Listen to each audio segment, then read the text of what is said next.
feeling any of these guys. Yeah, I mean, I don't like any of them either. My life is so hard. It's so hard just being on a beach in Mexico. That was my impression of all the women on the beginning of the first episode of Bachelor in Paradise from week 2, also known as episode 3. I don't know, it's very confusing, but let's get into it. To those of you who have watched before, welcome back. To those of you who are new to the channel, please subscribe because I do these recaps every week. Because the only things that I care about in this life are Bachelor, dogs, and wine. At the beginning of this episode, all of the girls are just not feeling it. They are pissed. And then Adam, the guy that was the puppet in Rachel's season, comes in with a date card and the girls are stoked. And of course he picks Raven. I don't understand why all of the guys want to be with Raven. I think maybe it's like her southern drawl or something. I don't think she's that special, and it's pretty clear she's only on the show for fame. She doesn't seem like she's actually into anyone.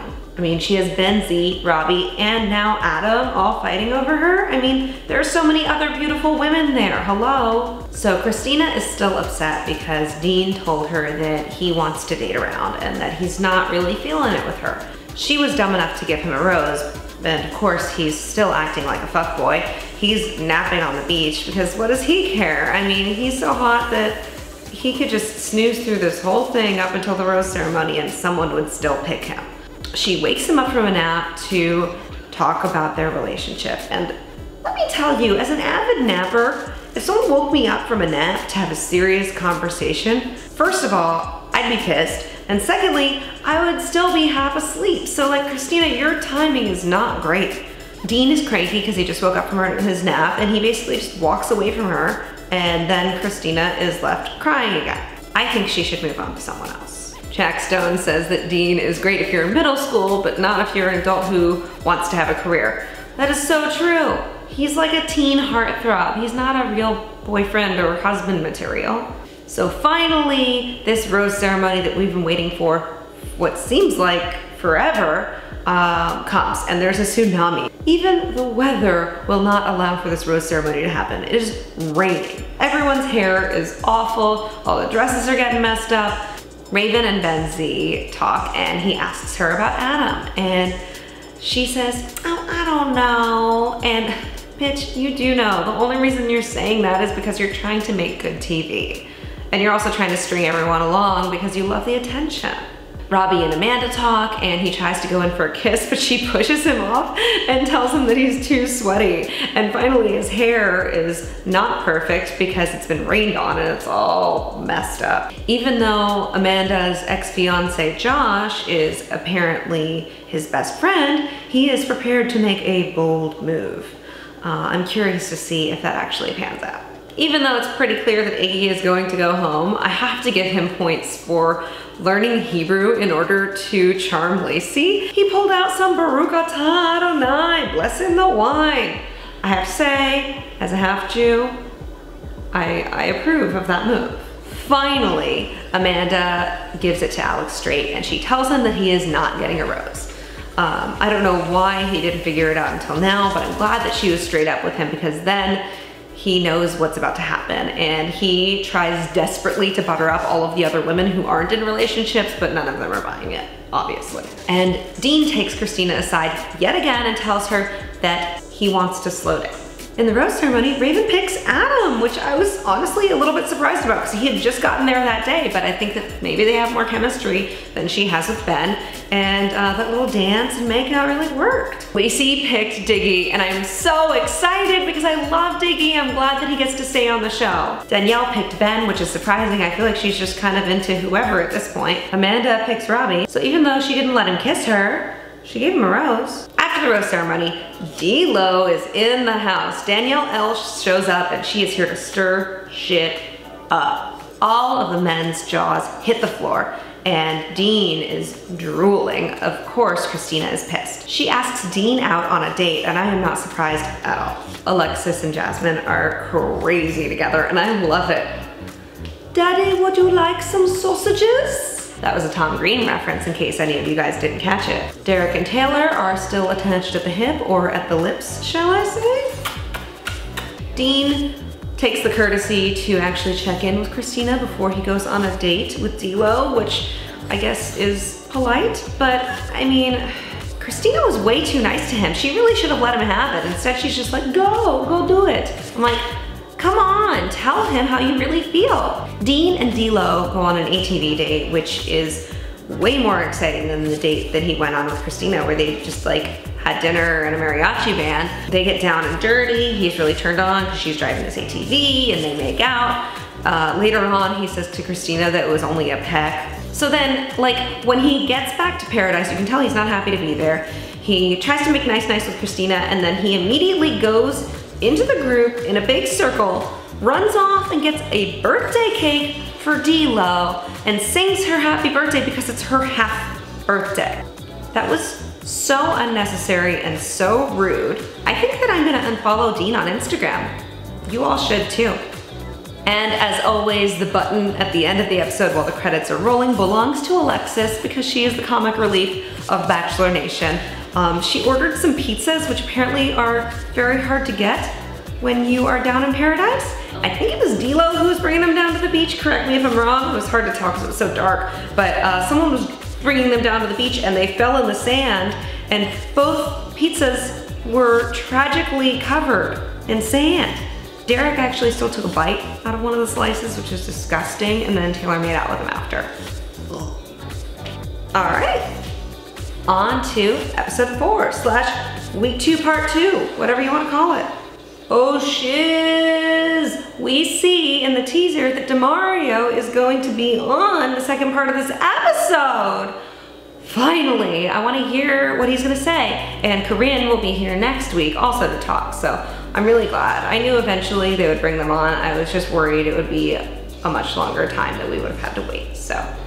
Thank you. Before we get to the special in-studio version of The Bachelor in Paradise, we have to watch regular Paradise, which is fun, because, you know, I want to see that shit too. So Sarah shows up, and she was from Nick's season. Of course, she has a date card. Immediately, we can always count on Raven to spill the tea. She says that when they were on the shutdown, Raven and Sarah stayed with Adam at his place in Texas, and then the next morning, she walked in on Adam and Sarah cuddling, and it was awkward. And this whole situation is made even more uncomfortable by the fact that Raven just gave Adam her rose the night before. But I mean, Raven's gonna be fine. Literally every guy on this show wants to bone her. All of the girls are trying to push Sarah to pick Ben Z. They're like trying to sell her a used car. It's not gonna work.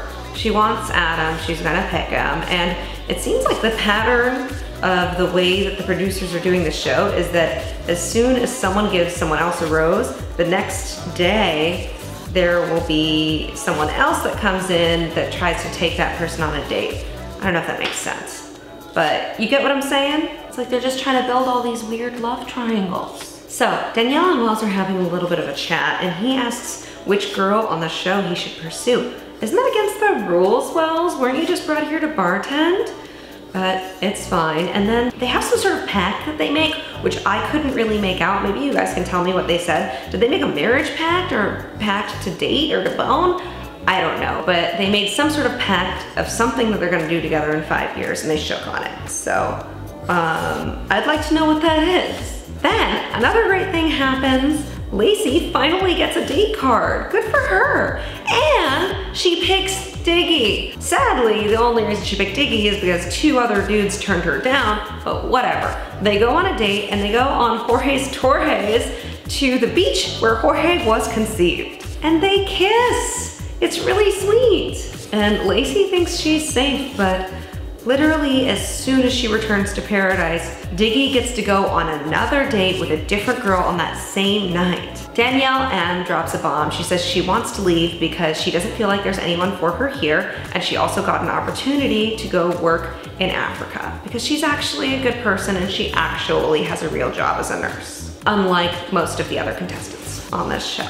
Like I said, Diggy gets a different date. It's with Dominique, and he is feeling her. He's loving her braids, he's loving her style, and she's digging him right back, pun intended. They go on a date, which isn't really a date. It's mostly just like them in a secluded area of the resort with some strawberries and chocolate, but you know what? They don't need anything fancy. They are into each other. Danielle says her goodbyes, and then Wells walks her to a car like a gentleman, puts her bags in the back, and they make out. And I'm like, oh, Wells, why didn't you kiss her a little sooner? Maybe she would have stayed instead of leaving to help children in Africa. Who am I kidding? She probably still would have left. And you know what? Maybe they're gonna be a couple in real life because they're hometown friends. So, part 2 of this episode is in the studio. To begin with, they bring in 5 cast members from Bachelor in Paradise. Derek, Diggy, Robbie, Jasmine, and Raven. They all just keep rehashing the same stuff that they said on the last episode about how there was no problem at all and everything is fine. And you know, I don't really care what any of them have to say. I just want to hear from Demario and Corinne. I am so over hearing these people talk about other people's drama. So then we get another curveball before we get to see Demario. Evan and Carly are here. And they're pregnant, which was actually really cute. They do genuinely look very happy to be together. The ultrasound was amazing. I mean, I felt myself tearing up a little bit. I felt like my ovaries were responding. And then we get to the main event. Demario is here, finally. Demario explains his whole story. He says that there's a third party that filed a complaint and shut down the show.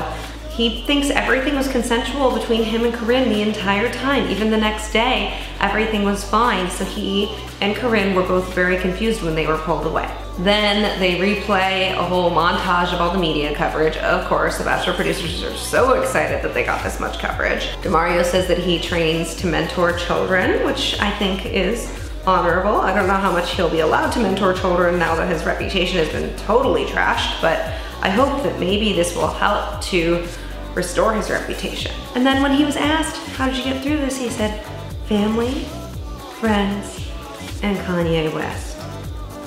No truer words have been spoken, my friend. I'm not as big of a fan of Kanye, but I love Beyonce, and whenever I'm having a hard day, I think, what would Beyonce do?